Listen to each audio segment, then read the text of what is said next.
नमस्कार, आर्या न्यूज देख रहे हैं आप। मैं हूं आपके साथ पल्लवी सिंह। बुलेटिन की शुरुआत करेंगे इस वक्त की बड़ी और अहम खबर के साथ, जो कि वाराणसी से सामने आई है।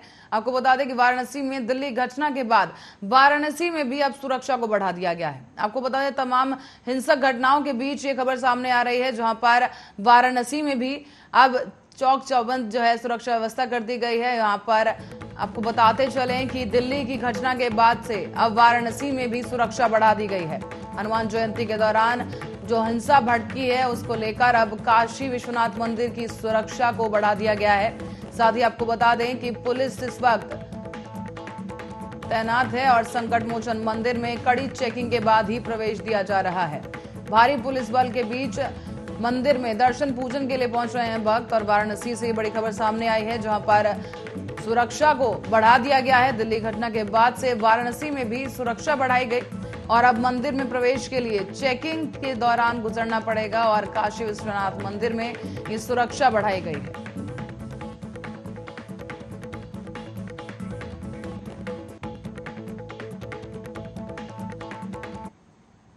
तो औरैया में मिला एक युवक का शव, जो कि संदिग्ध परिस्थितियों में बरामद हुआ है। घर से आधा किलोमीटर की दूरी पर ही इस शख्स का शव मिला। और आपको बता दें कि औरैया से मामला सामने आया है, जहां पर एक युवक का शव अज्ञात हालातों में मिला है। संदिग्ध परिस्थितियों में इस युवक का शव बरामद किया गया। आपको बता दें, घर से कुछ ही दूरी पर इस युवक का शव मिला है। घर से आधा किलोमीटर की जो दूरी है, उसी पर इस युवक का शव पड़ा हुआ मिला। ग्रामीणों ने हत्या की आशंका यहां पर जताई है और पुलिस को मामले की जानकारी दी गई है। बड़ी खबर इस वक्त की बता दें आपको, जहां पर पुलिस को एक शव बरामद हुआ है और मौके पर पुलिस मौजूद है। साक्ष्य जुटाने की कोशिश की जा रही है। और आपको बता दें कि देख सकते हैं कि औरैया में किस तरीके से यहाँ पर लोगों का जमावड़ा लगा हुआ है। और आपको बताते चलें कि इस युवक का घर आधा किलोमीटर दूर ही था और वहां पर आधा किलोमीटर की दूरी पर इस युवक का शव बरामद हुआ है। संदिग्ध हालातों में यह मौत हुई है। हालांकि लोगों की तरफ से यह आशंका जताई जा रही है कि हत्या कर किसी ने शव वहां फेंक दिया है। बहरहाल पुलिस मौके पर मौजूद है और इस पूरे मामले को लेकर कार्रवाई जारी है।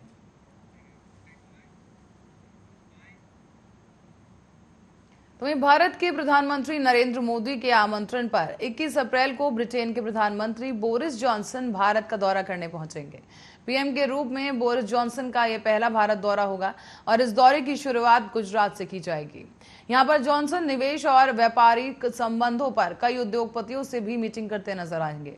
और यहाँ पर आपको बता दें कि इस दौरे पर यूके पीएम ने कहा है कि जब हम निरंकुश राज्यों से अपनी शांति और समृद्धि के लिए खतरों का सामना कर रहे हैं, तो ये जरूरी है कि लोकतंत्र और मित्र देश एक साथ रहें।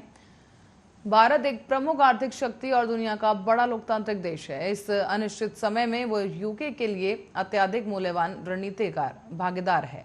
ऐसे में बता दें कि ब्रिटेन में बसे हुए भारतीय ब्रिटिश नागरिकों से भी आधे से ज्यादा नागरिक गुजराती मूल के हैं। लिहाजा डायस्पोरा कनेक्ट के तौर पर इसे एक अहम माना जा रहा है। यूके सरकार ने कहा है कि साझा वैश्विक चुनौतियों का सामना करते हुए प्रधानमंत्री नरेंद्र मोदी के साथ बैठक में आर्थिक, रक्षा, सुरक्षा और तकनीकी सहयोग को बढ़ावा देने पर ध्यान दिया जाएगा। इससे पहले मई 2021 में दोनों नेताओं के बीच एक वर्चुअल मीटिंग भी हुई थी और 2030 के रोडमैप पर बातचीत की गई थी।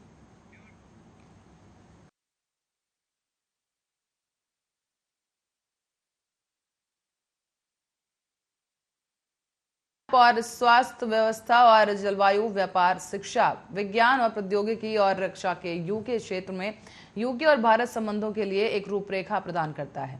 बैठक के दौरान दोनों ही देश संबंधों पर स्थिति को लेकर व्यापक रणनीतिक साझेदारी तक बढ़ाने पर भी सहमत हुए थे। व्यापार समझौते की चर्चा के बीच हुई इस वर्चुअल बैठक के दौरान प्रमुख परिणामों में दोनों ही देशों के बीच व्यापार को 2030 तक दोगुना करने पर सहमति बनाई गई थी। हालांकि वर्तमान में ब्रिटेन और भारत के बीच व्यापार लगभग 23 बिलियन पाउंड प्रति वर्ष है।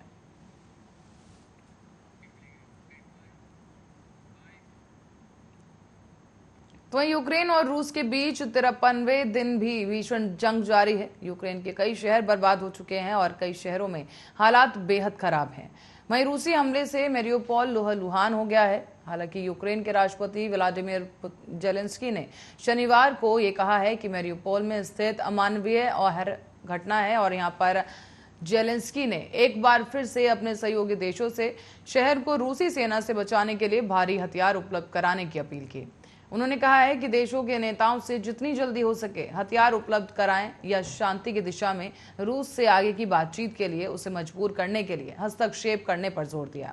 रूसी सैनिकों ने हमले के शुरुआती दिनों से ही मैरियुपोल में नाकाबंदी बनाई हुई थी। ऐसे में राष्ट्रपति जेलेंस्की ने सहयोगी देशों से तुरंत ही भारी हथियार उपलब्ध कराने की अपील की है ताकि रूसी सैनिकों का मुकाबला किया जा सके। शहर पर नियंत्रण को लेकर भी लड़ाई में फंसे नागरिक भूख और प्यास से तड़प रहे हैं। नागरिकों को इस युद्ध की भारी कीमत भी चुकानी पड़ रही है। आपको बता दें कि जेलेंस्की ने यह भी घोषणा की है कि गोलाबारी से नष्ट हुए क्षेत्रों में आवास के पुनर्निर्माण के लिए एक बड़े पैमाने पर परियोजना चलाई जा रही है। ये घोषणा तब हुई जब रूसी सेना ने यूक्रेनियन और पश्चिमी समर्थकों को जवाब देते हुए शनिवार को कीव और उससे सटे इलाकों में हमलों को तेज कर दिया था। रूसी सैनिकों ने कीव छोड़ने के करीब 10 दिन बाद ही शनिवार को यूक्रेन की राजधानी एक बार फिर से हमलों से दहल गई। मीडिया रिपोर्ट्स के मुताबिक कीव के पूर्वी हिस्से दार्निस्की में रूसी सेना की ओर से कई धमाके किए गए। राजधानी कीव समेत कम से कम 8 शहरों पर रूसी सैनिकों ने यह हवाई हमले किए हैं। यूक्रेन की सरकार का यह दावा है कि इन हमलों की वजह से कई निर्दोष नागरिकों की जान गई, तो वहीं सैकड़ों लोग इस दौरान जख्मी हुए हैं। और आपको बता दें कि 24 फरवरी से सैन्य कार्रवाई के आदेश के बाद से ही रूसी सेना लगातार यूक्रेन के अलग अलग शहरों को निशाना बना रही है।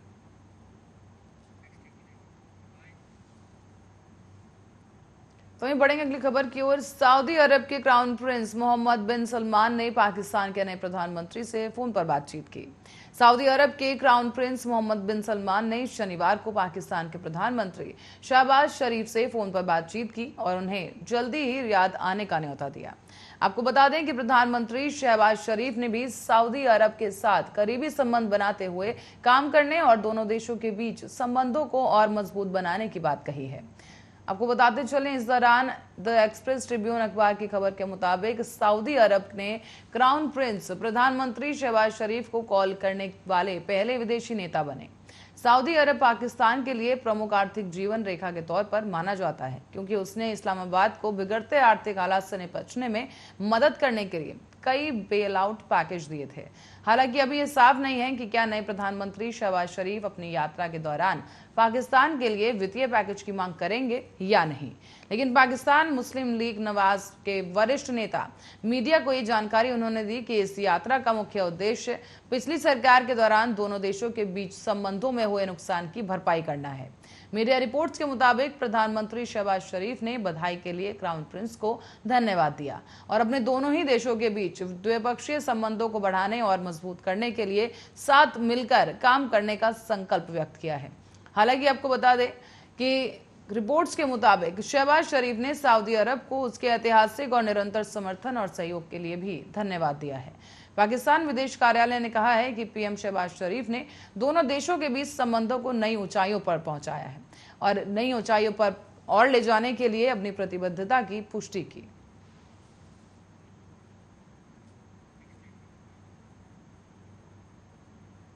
और हनुमान जयंती पर दिल्ली के जहांगीरपुरी में हुई हिंसा के मामले में अब पुलिस ने 9 लोगों को गिरफ्तार कर लिया है। बीते दिन यानी 16 अप्रैल को हुई हिंसक घटना के मामले में जहांगीरपुरी थाने में एफआईआर भी दर्ज की गई और इस हिंसा में कुल 9 लोग घायल बताए जा रहे हैं, जिसमें से 8 पुलिस वाले हैं और एक आम नागरिक शामिल है। दिल्ली पुलिस के एक एसआई मेघलाल को गोली लगी है, लेकिन वो अभी घायल अवस्था में अस्पताल में भर्ती है। साथ ही आपको बताते चले, मेघलाल का कहना है कि भीड़ ने हमला किया, हम लोग भीड़ को पीछे कर रहे थे, तभी उधर से किसी ने गोली चला दी। कई और पुलिसकर्मी पत्थर लगने की वजह से घायल हुए हैं। बड़े अधिकारियों और पुलिस फोर्स के पहुंचने के बाद स्थिति को नियंत्रण में लिया गया। हालांकि दिल्ली के जहांगीरपुरी में कल शाम को हनुमान जयंती की शोभा यात्रा पर पथराव और आगजनी की घटना हुई थी। उत्तरी पश्चिम दिल्ली के जहांगीरपुरी में 2 समुदाय के लोग आमने सामने भी आ गए थे। भारी हंगामा हुआ और फिर पत्थरबाजी और हथियार चले। साथ ही आपको बता दें, कल शाम को ये सब शाम 5 से 5:30 के बीच हुआ है। शोभा यात्रा जहांगीरपुरी के कुशल सिनेमा के पास से गुजर रही थी। उसी समय शोभा यात्रा पर पथराव शुरू हो गया।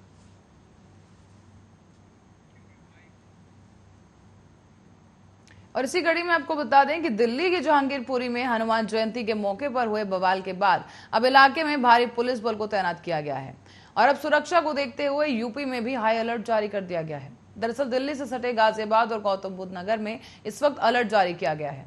यूपी के सभी जिलों में अभी पुलिस अलर्ट पर है। जानकारी के मुताबिक दिल्ली के जहांगीरपुरी में हनुमान जयंती के मौके पर यह बवाल हुआ है और इस बवाल के बाद से ही यूपी सरकार इसे गंभीरता से ले रही है। प्रदेश के प्रमुख धार्मिक स्थलों पर प्रशासन अलर्ट मोड पर है। दिल्ली की घटना के बाद से गोरखपुर में भी सिक्योरिटी को अलर्ट कर दिया गया है। बता दें कि कल यूपी में भी कई धार्मिक यात्राएं निकलने वाली हैं और गौतम बुद्ध नगर पुलिस विभाग से मिली जानकारी के अनुसार दिल्ली के जहांगीरपुरी में बवाल के बाद से गौतम बुद्ध नगर जिले के सभी जोन के डीसीपी और सभी एडीसीपी के नेतृत्व में सभी एसीपी और थाना प्रभारी द्वारा पुलिस बल के साथ अपने अपने क्षेत्रों में लगातार भ्रमणशील और पैदल मार्च करने के निर्देश दिए गए हैं। इसी के तहत अब मेट्रो स्टेशन, मॉल्स, मार्केट, सराफा बाजार और भीड़भाड़ वाले स्थानों पर, मिश्रित आबादी वाले क्षेत्रों में और जुलूस वाले मार्गों और हिस्ट्री शीटर पर गहनता के साथ पेट्रोलिंग करते हुए दृष्टि बनाए रखने के भी निर्देश दिए गए। फिलहाल आपको बता दें कि इस हिंसा से प्रभावित इलाकों में भारी सुरक्षा बल तैनात किया गया है। हालात अभी सामान्य है, लेकिन ये घटना कुशल सिनेमा के पास शाम लगभग 5 बजे या 5:30 बजे हुई है। इसी के साथ ही दिल्ली के सेंट्रल डिस्ट्रिक्ट और नॉर्थ ईस्ट डिस्ट्रिक्ट में भारी फोर्स को तैनात किया गया है ताकि इन इलाकों में पिछली बार की तरह माहौल खराब ना हो। इसके अलावा दिल्ली पुलिस कमिश्नर ने भी बयान जारी कर कहा है कि हालात अभी नियंत्रण में है। बवाल करने वालों पर सख्त कार्रवाई होगी। दिल्ली के बाकी इलाकों में भी सुरक्षा को और मजबूत किया जाएगा।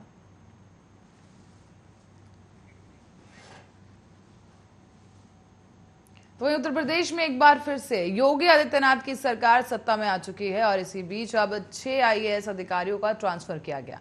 जानकारी के मुताबिक सीतापुर और आजमगढ़ के डीएम बदल दिए गए हैं। ये दोनों ही तबादले काफी महत्वपूर्ण बताए जा रहे हैं। विशाल भारद्वाज आजमगढ़ के नए डीएम नियुक्त किए गए, तो वहीं अब मेघा रूपम हापुड़ के डीएम होंगे। आपको बता दें, इसकी जानकारी के मुताबिक आजमगढ़, सीतापुर और हापुड़ के डीएम बदले गए हैं। आजमगढ़ के डीएम अमृत त्रिपाठी हटा दिए गए हैं, तो वहीं सीतापुर से डीएम विशाल भारद्वाज को आजमगढ़ का डीएम बनाया गया। इसके अलावा हापुड़ के डीएम अनुज सिंह को सीतापुर का डीएम बनाया गया है और वहीं मेघा रूपम को डीएम हापुड़ बनाया गया।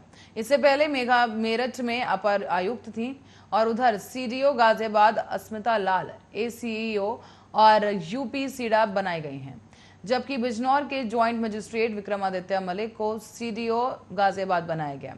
इसी के साथ ही आजमगढ़ के डीएम रहे अमृत त्रिपाठी को वेटिंग में डाल दिया गया है। हालांकि आपको बता दें कि आजमगढ़ में विधानसभा चुनाव में एक भी सीट बीजेपी नहीं जीत पाई है और अब एमएलसी सीट भी बीजेपी को हार का सामना करना पड़ा है।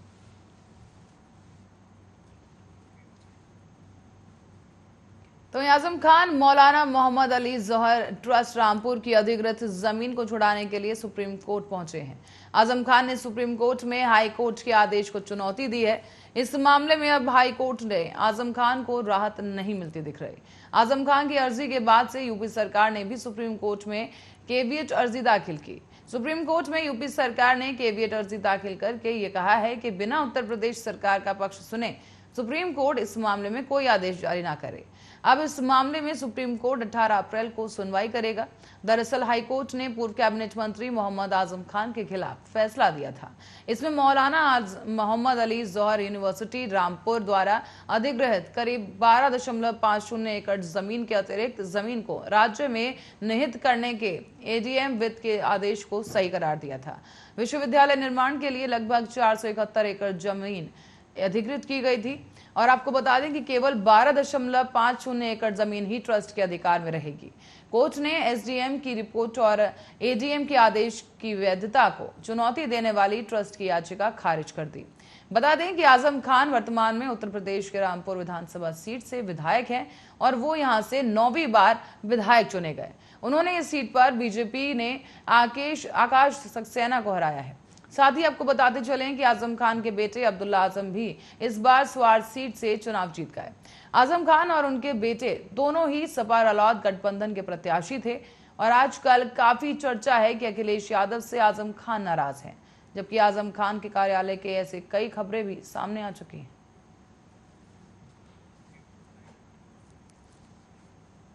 और दंगा प्रभावित खरगोन में अब हालात बेहतर होने लगे हैं। जिला प्रशासन ने रविवार को यानी कर्फ्यू को लेकर सुबह 8 बजे से लेकर दोपहर 12 बजे तक 4 घंटे की छूट देने का फैसला किया है। शाम को भी छूट के कई घंटे बढ़ा दिए गए हैं। और आपको बता दें कि इससे पहले शनिवार को कर्फ्यू में सुबह और शाम को 2-2 घंटे की ढील दी गई थी। अफसरों के मुताबिक लगातार तीसरे दिन कर्फ्यू में 2-2 घंटे की छूट दी गई है। हालांकि कर्फ्यू लागू होने के कारण हनुमान जयंती पर यहां भगवान हनुमान के मंदिर बंद रहे। मध्य प्रदेश के मुख्यमंत्री शिवराज सिंह चौहान ने इस सांप्रदायिक हिंसा के दौरान क्षतिग्रस्त हुए 10 घरों के निर्माण और मरम्मत के लिए सरकार की मदद का आश्वासन भी दिया है। चौहान ने बताया है कि अब खरगोन में शांति है। प्रदेश सरकार खरगोन में दंगाइयों द्वारा पूरी तरह से क्षतिग्रस्त हुए 10 घरों के निर्माण के लिए पूरा सहयोग देगी। उन्होंने ये भी कहा है कि सरकार यहां पर आंशिक रूप से क्षतिग्रस्त हुए 70 घरों की मरम्मत में भी मदद कर सकती है। इसी के अलावा घायलों का मुफ्त इलाज किया जा रहा है। ये देखा जाएगा कि उन्हें किसी तरह की परेशानी ना हो। इस दंगे में जिन भी लोगों की आजीविका कोई नहीं है, उन्हें अपने व्यवसायों को फिर से शुरू करने के लिए राज्य सरकार मदद करेगी। ऐसे 16 लोगों की पहचान की जा चुकी है। उन्होंने कहा है कि नुकसान की भरपाई दंगाइयों से ही की जाएगी। यहाँ रामनवमी पर 10 अप्रैल को जुलूस निकालने के दौरान ही दूसरे समुदाय के कुछ लोगों ने पथराव करना शुरू कर दिया था। इसी के बाद आगजनी और दंगे शुरू हुए। हालांकि पुलिस ने हिंसा के सिलसिले में अब तक 148 लोगों को गिरफ्तार किया है। यहां के कलेक्टर अनुग्रह पी और पुलिस अधीक्षक रोहित काशवानी ने बताया है कि अब स्थिति पूरी तरह से नियंत्रण में है और शांतिपूर्ण है।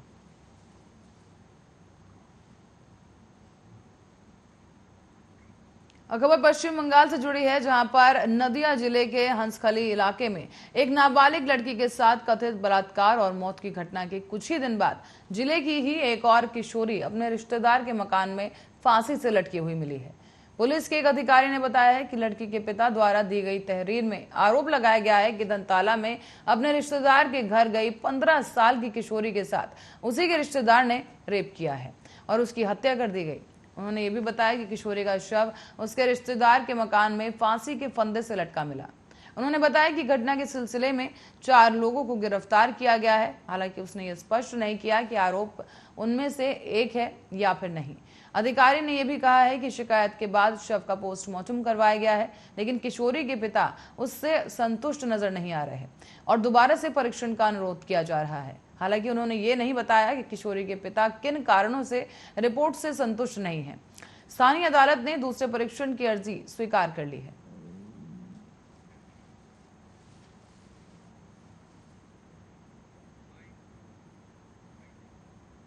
और इसी के साथ ही बुलेटिन में फिलहाल के लिए इतना ही। बने रहे हमारे साथ, देखते रहे आर्या न्यूज।